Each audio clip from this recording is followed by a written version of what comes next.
13절로 16절 말씀입니다. 저희가 전에 소경되었던 사람을 데리고 바리새인들에게 갔더라. 예수께서 진흙을 이겨 눈을 뜨게 하신 날은 안식일이라. 아멘. 지난 시간 말씀을 드린 대로 요한복음 9장 35절로 39절 사이에 출교를 당한 자에게 찾아오셔서 예수님께서 그와 대화를 통하여서 그의 마음속에 이미 자리 잡은 믿음을 드러내 보이도록 하셨다라고 말씀을 드렸습니다. 그때까지 그 신앙 고백을 하기까지의 그 소경이었던 자의 했던 공로, 일은 전혀 없다라고 하는 것이죠. 없습니다. 그러니까 전적으로 구원에 이르는 과정에서 그에게 이미 중생을 시키시고 그 믿음을 드러내게 하시는 것까지도 다 하나님의 전적인 사역이시기 때문에 인간의 구원의 유일한 통로는 하나님의 은혜밖에는 없다라고 하는 것을 지금 말씀을 드리고 있는 거예요.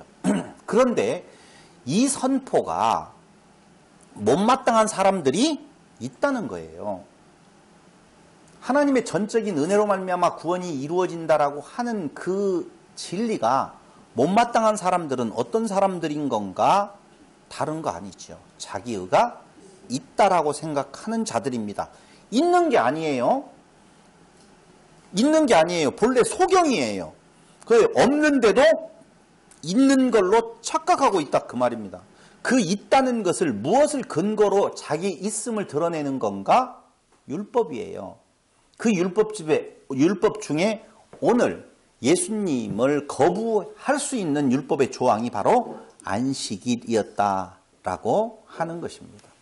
안식일에 그 일을 행한다라고 하는 것은 그가 참 선지자, 참 메시아로 볼 수가 없다라고 하는 거죠. 그러니까 그들은 구약 성경을 잘 알고 있었어요. 메시아가 오면 분명히 소경이 눈을 뜨고 안전뱅이가 일어나고 벙어리가 말을 하고 귀머거리가 열린다라고 하는 내용을 너무너무 잘 알고 있었기 때문에 진짜 날 때부터 소경된 자가 눈 뜨는 것을 보고 분명히 그들도 어쩔 수 없이 인정을 해야만 되는 상황에 몰려있다 그 말입니다. 그런데 그게 싫다는 거예요. 그런데 그게 싫은 것을 무엇으로 근거를 삼아서 그를 부인해 버려야 되는 건가? 아까 뭐라고 그랬어요 여기에? 인정과 배척이라고 하는 부분이라. 어떻게 배척을 해야 될 것인 건가 생각을 하니 그는 안식일에 그 일을 행했다라고 하는 그 안식일의 법으로 예수를 배척하고 거부해 버리고 말더라 그 말입니다. 한마디로 말하면은요, 자기 드러냄의 도구로서 자기 기준으로 삼아버린 율법이라고 하는 것을 들이대고 있다는 거예요. 여러분, 안식일의 참 뜻은 뭐냐? 왜 안식일을 거룩하게 지키라고 이야기하는 건가? 그 본 뜻을 알게 되어지면 그렇게 왜곡해서 말할 수가 없지요. 안식일은요, 본래 하나님께서 모든 일과 모든 생명의 주관자이시다라고 하는 것을 인정하라는 거예요. 한마디로 말을 하면. 모든 생명, 모든 일은 하나님께서 다 주관하신다라고 하는 것을 인정하는 것. 이것이 바로 안식일을 지키는 거예요. 이스라엘 백성들이 6일 동안 거두러 나갔다가 7일째에는 거두지 말아도 이상 없이 다 먹어요. 더 거두어도 다 썩어버리고 말더라 그 말입니다.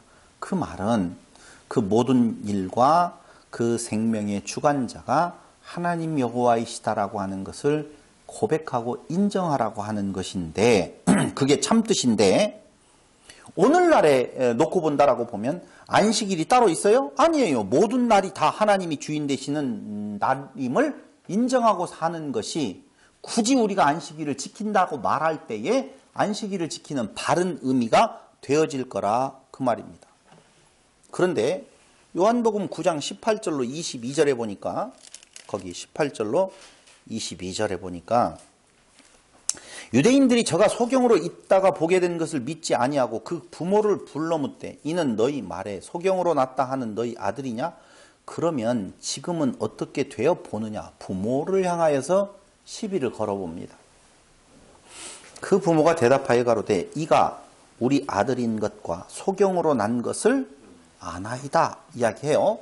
부모는 분명히 맞습니다. 한마디로 말을 하면 이 일을 행하신 이가 누굽니다? 메시아입니다 라고 고백하는 거나 마찬가지예요. 근데 그건 지금 중요한 것은 아니에요. 분명히 그 부모에게 그 자식이 네 자식이 맞으면 그 자식이 낳을 때부터 소경되었느냐? 맞아요. 틀림없어요 라고 대답을 지금 해주고 있는 것입니다. 그러나 지금 어떻게 되어 보는지 또는 누가 그 눈을 뜨게 하였는지 우리는 알지 못하나이다. 저에게 물어보시오. 저가 장성하였으니 자기 일을 말하리이다. 알고 있었다 모르고 있었다? 알고 있었어요. 그런데 그렇게 말하는 자, 예수를 그리스도로 시인하는 자는 출교하기로 이미 정했기 때문에 그 출교가 무서워서 그렇게 말할 뿐이에요. 그 고백에 유대인들은 믿지 아니하죠. 왜 그들은 그 뻔한 사실, 확실한 사실, 그들이 이미 알고 있는 구약적 지식과 지금 확실히 소경되었던 자가 눈뜬 사실을 둘이 합쳐보면 그는 그리스도가 분명한데도 불구하고 왜 그들은 그걸 시인하지 아니했느냐? 아까 이야기했어요. 자기가 가지고 있는 율법 자기를 드러내려고 하는 것이지요. 그렇다라고 보면 왜 오늘 소경은 그걸 고백하고 소경의 부모는 그걸 고백하고 있느냐 그 말이죠. 왜요?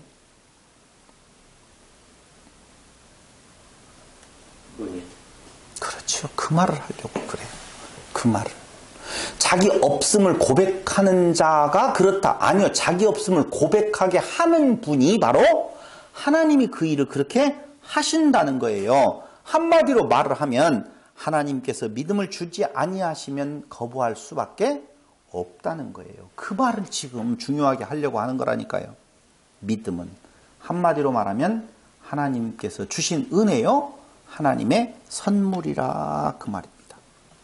예수는 그리스도다라고 하는 고백을 싫어하는 유대인들, 그건 사도행전 5장 40절로 42절에 보면 자기 부인의 상태에 놓이는 것을 싫어하는 거지요. 분명히 자기 부인이 싫은 거예요. 근데 한 번 더 봐봐요. 사도행전 5장 40절.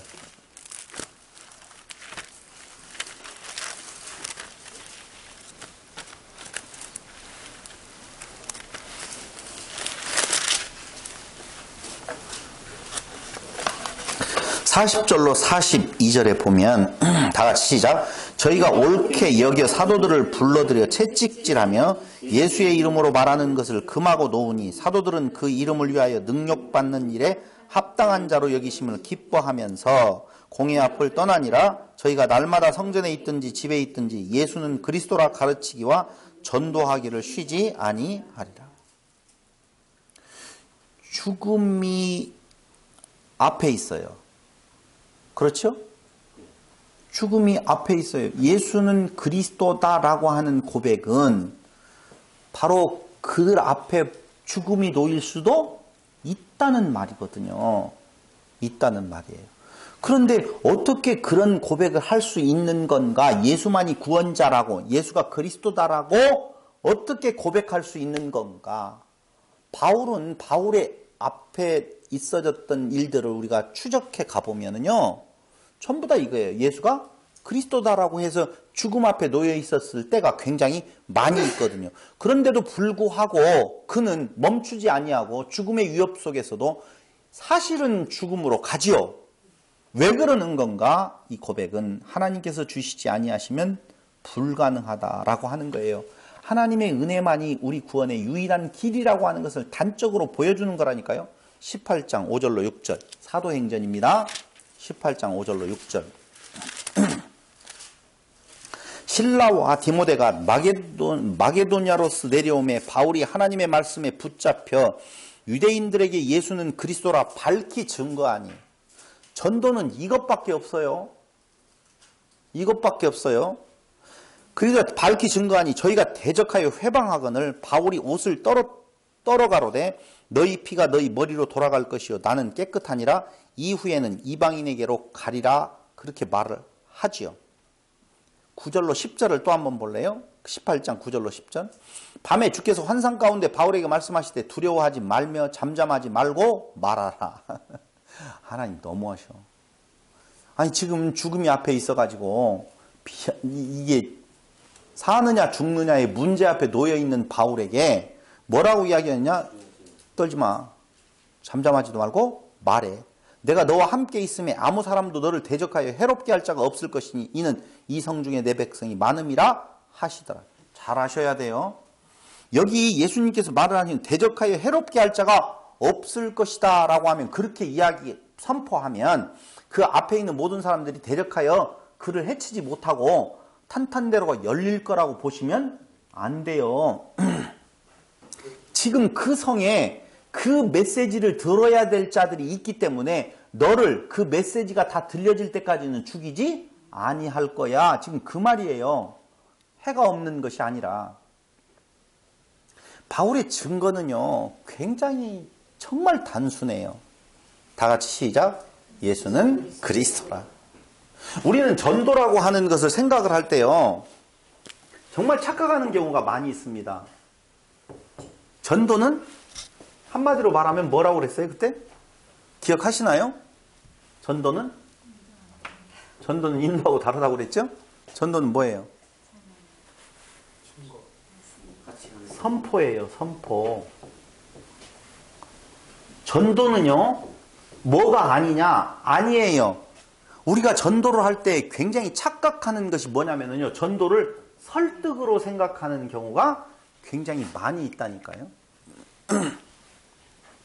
그래서 우리 이광수 집사님 가끔 이야기해요. 안 먹히던데요. 뭘 먹혀요? 먹히기는 선포인데, 먹히는 것은 먹히기로 이미 하나님의 예정 가운데 있는 자를 하나님께서 먹히게 하시는 것이지, 우리는 단순히 도구되어서 무엇한 뿐이다? 선포할 뿐이다라고 하는 것을 분명히 아셔야 된다니까요. 미안해요. 직접 이름을 거론해서. 괜찮잖아요. 얼굴이 벌거레졌다고 제가 어떻게 말을 하겠어요. 그냥 선포예요. 바울이 하는 일은요, 전도했지 설득시킨 것이 아니라는 거예요. 그러니 자기의 의가 없는 거예요. 난 전도 몇 명 했어. 이런 때려 죽일 고백이 어디가 있어요. 전도를 몇 명 하는 자에게 옷 준다라고 하는 것도 얼마나 때려 죽일 일인지 모르겠다니까요. 저도 옷도 타서 살았었지만. 마태복음 21장을 한번 보셔요. 12절에 보면 예수님께서 이제 죽으러 예루살렘으로 올라가시죠. 그렇죠? 가셔서 무엇을 하시느냐? 성전을 정결케 하는 사건이 여기 나옵니다.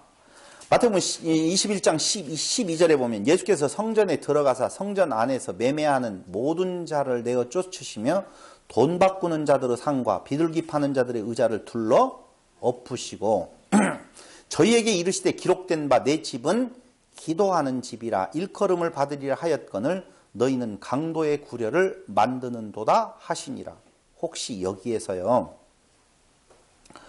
거기 뒤에 나오죠. 뭐라고 하나? 소경과 전은자들이 성전에서 예수께 나오매 고쳐주시니 이렇게 바로 나와요. 소경과 전은자들이 이어서 나와요. 이 앞에 지금 성전 정결케 했다고 그랬잖아요. 그렇죠? 그 다음에 왜 소경과 전은자들을 고쳐주시다는 내용이 나오는지, 이게 우리가 지금 공부하고 있는 요한복음에 대한 내용이라든가 이사야서의 예언이라든가 다 들어맞는 이야기예요. 자, 우리 다시 한번 살펴보겠습니다. 예수님께 성전에 들어가셨는데 성전 안에서 매매하는 모든 자, 돈 바꾸는 자, 상과 비둘기 파는 자들의 의자를 둘러 엎으셨다고 그랬어요. 이 말은 무슨 말이에요? 그 안에서 팔고 사니까 기분 나쁘셨다는 말인가요? 그럼 뭐예요? 여기에 그 맞서는 개념 하나가 나오는데 기도하는 집이라 그렇게 나와 있어요. 그럼 내 집은 기도하는 집인데 여기에 지금 맞서 있는 개념이 뭐냐면요, 우리는 지금 물건을 팔았다 이 개념이 지금 들어왔잖아요. 그 파는 것이 밖에서 팔지 왜 성전 안에서까지 파는 거야? 이렇게 생각을 하셨다라고 보면 오해예요. 그건 그 말이 아니에요. 그럼 파는 것과 팔지 않는 것이어야 되는데 기도하는 것과 파는 걸 지금 대비시켜 놨다니까요. 그것까지는 따라왔죠? 예. 그 말이 무슨 말이냐면요. 지금 그 파는 것 정당해요. 그들의 내용으로 보면 멀리서 오는 자들이 바꿀 수밖에 없잖아요. 다 소 끓고 양 끓고 오다가 그거 다 말라버리면 어떻게 될 거예요. 그래서 어려우니 당연히 무엇을 해요? 돈으로 가지고 와서 바꿔서 그 드리는 거예요. 그 바꾸는 행위는 바로 뭘 의미하는 건가? 제사를 의미하는 거라니까요. 예배요, 제사 의미를 두고 있는 거예요. 오케이? 그러니까 이것을 뒤집어 엎었다는 말은 그거 다 엎어졌으니 제사 드릴 거 있어요, 없어요? 없는 거예요. 그러니까 제사 드리는 행위를 다 엎어버리고 오직 내 집은 무엇하는 집이라? 기도하는 집이라는 것을 말해주고 있어요. 자기의 의를 세워 드리는 곳이 아니라 성전은 단 한 가지의 목적이 있는데 그게 바로 기도하는 거예요. 기도하면 떠오르는 것이 뭐예요? 그래요, 그 말이에요. 예. 기도라고 하는 것은 무릎을 꿇는 거예요. 나 없음이에요. 자기의 존재를 부인하고 부정하는 거라니까요. 기도라고 하는 것은. 근데 제사라고 하는 건 그때 그 사람들의 제사의 본질적인 의미는 나 없음, 나 죄인임을 고백하는 건데 그 제사를 무엇으로 지금 생각했다고요? 자기의 의를 세우는 것으로 생각하고 그 의를 드러내는 자들에게 없다 그 말입니다. 다 필요 없다 해서 다 엎어버린 거예요. 여기는 제사하는 곳이 아니라 제사의 의미, 예배의 의미는 기도하는 것, 자기 없음. 그래서 무엇을 먹을까 마실까 입을까 자기 있음 아니에요. 기도할 때 이것을 구하지 말아라 그 말이에요. 그의 나라와 그의 의 대신 예수만이 내 죄를 없이 해줄 수 있는 유일한 목적이 뭐예요? 기도라 그 말이에요. 근데 선인장이 있네요. 그 내용이죠. 그래서 그 뒤에 바로 그 예수에 의해서 기도드리는 자, 나 없다, 나 소경이라고 고백하는 자에게 무엇을 한다라고요? 눈 띄워주고 앉은 뱅이 일으켜 주시는 내용이 21장 14절에 바로 같이 나오는 거예요. 어디요? 14절이 아니죠. 14절. 소경과 저는 자들이 성전에서 예수께 나오매 고쳐 주셨다라고 말을 하죠. 15절에 대제사장들과 서기관들이 예수의 하시는 이상한 일과 또 성전에 소리질러 이상해요. 자기들의 생각으로는 도대체 이해할 수 없는 거예요. 이상한 일과 또 성전에 소리질러 호산나 다윗의 자손이여 하는 아이들을 보고 분하여 예수께 말하되 저희의 하는 말을 듣느냐?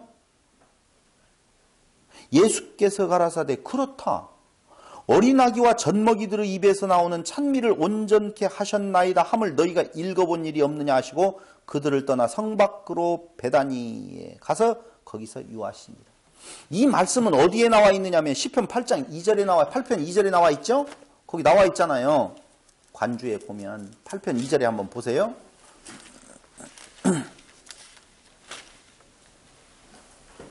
주의 대적을 인하여 어린아이와 젖먹이의 입으로 말미암아 권능을 세우시며 주의 대적이 바로 누구예요? 지금 여기 제사 드리고 있는 유대인들이에요.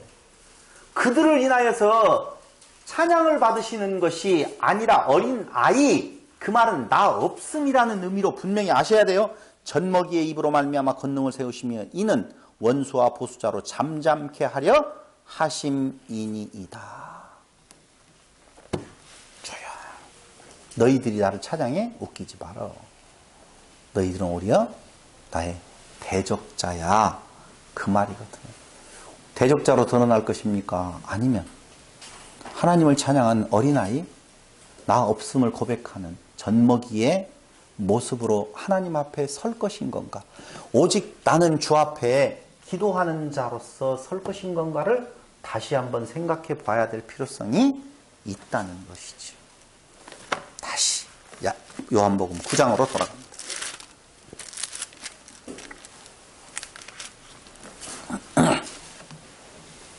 (9장) 40절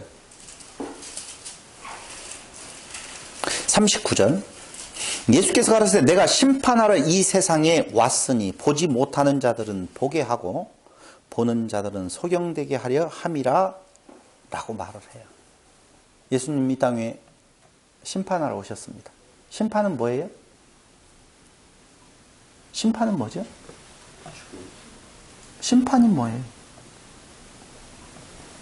너무 어려웠나? 정말 어려운, 너무 어려운 질문을 드렸군요. 예? 구별하는 거. 뭘 구별해요? 죄송합니다. 제가 여러분들 잠깐 혼돈에 빠뜨렸는데 다시 말씀드리겠습니다. 39절 예수께서 가라사대 내가 심판하러 이 세상에 왔으니 보지 못하는 자들은 보게 하고 보는 자들은 소경되게 하려 함이라. 이게 심판이에요. 심판은 보지 못하는 자들을 어떻게 해요? 보게 하고. 보게가 이거 맞나요? 아니죠? 이게죠? 아니, 약간 어이가 맞아요? 예. 맞습니다. 이게 맞아요? 아니, 어이. 미안해요. 나 왜 이러지? 보게 하고. 본다 하는 자들을, 보는 자들을 소경되게 한다. 이게 심판이에요.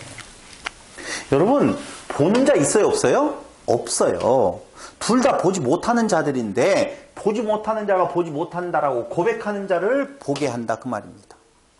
뭘 보게 해요? 예수가 그리스도 되심을 보게 하는 거예요. 잘 들으셔야 돼요. 예수가 그리스도로 보게 한다 그 말은요. 예수가 그리스도이심을 고백하는 것이 먼저가 아니에요. 먼저는 중생, 살아남, 눈 뜨게 하심이에요. 아무런 조건 없이 그냥 살려줘요. 그러니까 아까 이야기했잖아요. 전도는 선포하는 거라고 그랬죠. 그렇죠? 그 선포할 때에 하나님의 택한 자는 눈 뜨게 되어 있다는 거예요. 내가 설득하는 게 아니라니까. 근데 우리는 지금 또 이렇게 나는 그렇게 안 했다. 나는 그렇게도 안 했다는 거, 맞아요. 그럼 선포라도 지금 하고 있느냐? 안 하잖아. 예수가 그리스도다. 예수만이 우리의 유일한 구원의 표이다. 라고 하는 이야기. 이 자들이요. 세상에서 인정을 받는 것이 아니라 미움을 당한다. 그 말입니다. 다시 말씀드리면 그 공동체에서 내침을 받게 되어 있어요. 평안교회는요. 제가 예언할게요. 인간적으로 말하면 더 이상 숫자 안 불어나요. 하나님의 뜻으로 말하면 그 선포가 제대로 이루어질 때에 택자가 있다라고 보면 그 말이 들리는 거예요. 근데 불택자는요, 그게 기분 나쁘게 들린다니까요. 그 희한한 말이네. 한번 가봐야 되겠네. 그게 선포라도 있어야 될 거 아니에요. 선포도 없는데 기도했더니 그쪽으로 가라. 이건 신비주의에 있어서 더 문제가 되어지는 것이죠. 그냥 가만히 선포도 안 하고 있는데 이 자리에 숫자가 채워질 거라고 생각하는 것은 어불성설이라고 이야기하잖아요. 그러니까 우리의 할 일은 뭐냐? 먼저 우리로 그리스도를 영접하게 하신 이유는 전도하게 하라, 전하게 하려 하는데 그 전하는 것이 바로 뭐예요? 선포다 그 말입니다. 멈추면 안 돼요. 그 일을 하게 하시려고 우리를 먼저 부르신 거라 그 말입니다. 그럴 때에 소경되게 하려 함이니라. 본다고 하니 오히려 무엇하나 죄가 있다. 왜? 병든 자에게 의원이 쓸 때 있는 것처럼 소경일 때에 그 소경에 눈을 띄워주시는 예수가 관계가 있는 거예요. 근데 자기의 의가 끝까지 우리의 마음속에 넘쳐나고 있어서 그것 때문에 서운한 점이 있다라고 보면 둘 중에 하나죠. 하나라고만 이야기를 해야 되는데 그렇게 되어지면 너무 실망할까 봐 둘 중에 하나죠. 하나는 불택자이든지 아직 때가 안 되었든지. 그거 외에는 다른 거 없습니다. 인간은 없음이에요.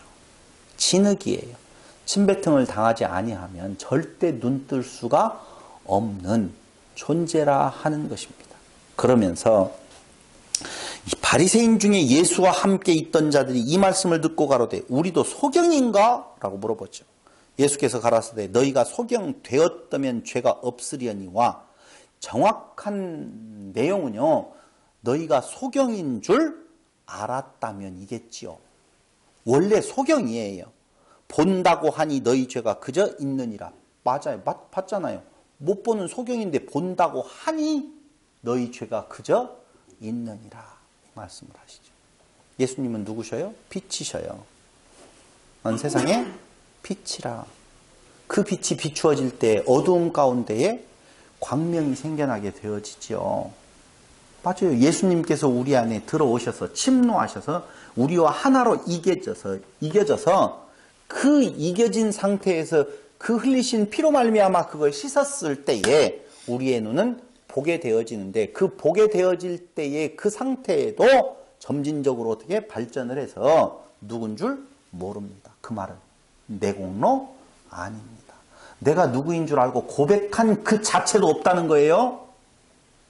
중생은 그렇게 시작되어진 것이 이제는 그가 하나님의 아들이십니다 라고 하는 고백으로 나아가는 것을 요한복음 9장에서는 말씀해 주고 있어요. 그럼 구원을 이루실 분은 누구예요? 하나님밖에 없다. 그래서 예수는 하나님이시다 라고 하는 것을 요한은 다시 한번 증거해 주고 있는 것입니다. 우리 평안교회 성도님들 모든 자에게 오늘 예수 앞에서 소경됨을 고백하는, 저는 자임을 고백하는, 안진뱅이임을 고백하는, 귀머거리임을 고백하는, 벙어리임을 고백하는 성도 여러분들 되시기를, 그 은혜가 넘치시기를 주님의 이름으로 축원합니다. 기도드리겠습니다. 고마우신 아버지 하나님, 은혜와 사랑을 진실로 감사드립니다. 아무것도 아닌 진흙과 같은 존재가 하나님의 사랑 안에서 하나님의 기원을 받아 이제 하나님의 자녀로 다시 태어났습니다. 아버지 하나님, 이 땅 살아나가면서 이 복음을 선포하는 하나님의 도구 되어지게 하시기를 간절히 바라오며 예수님의 이름으로 기도드립니다. 아멘. 우리 찬송가 한 장 드리겠습니다. 455장